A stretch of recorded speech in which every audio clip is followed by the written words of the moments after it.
Il ne faut pas entendre les femmes. Le son de leur voix est banni en Afghanistan. Une nouvelle loi appliquée depuis la semaine dernière leur interdit de chanter, de lire des poèmes, mais aussi de se maquiller sur leur voile intégral. La mission de l'ONU en Afghanistan dénonce un apartheid de genre. Thibaut de Barberac et Margot Julia. Nouvelle chape de plomb sur l'Afghanistan et en particulier sur les femmes. 3 ans après leur retour au pouvoir, les talibans restreignent toujours plus les libertés. Interdiction pour les femmes de faire entendre leur voix en public. Interdiction de sortir en laissant apparaître leur visage, masque obligatoire, alors que cela était encore toléré.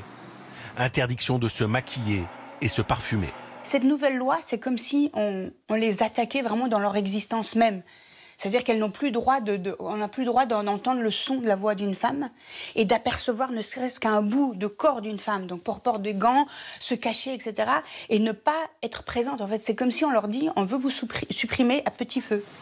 Les femmes effacées peu à peu de la société. En 3 ans, les talibans les ont déjà interdites d'école après l'âge de 12 ans, banni de nombreux emplois, fermé les salons de beauté. Avant même la nouvelle loi, l'ONU alertait sur les ravages de cette application ultra rigoriste de la charia.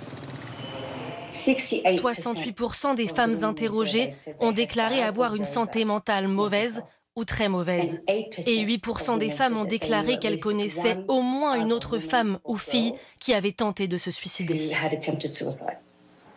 Aujourd'hui, l'ONU se dit préoccupée par la nouvelle loi. Mais les ONG dénoncent le peu de réaction de la communauté internationale.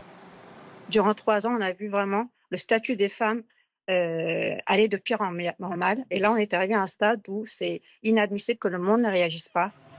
Comme pour souffler le chaud et le froid, les talibans ont annoncé aujourd'hui que la nouvelle loi serait appliquée, je cite, avec ménagement. Promesse dérisoire pour les 28 millions de femmes afghanes.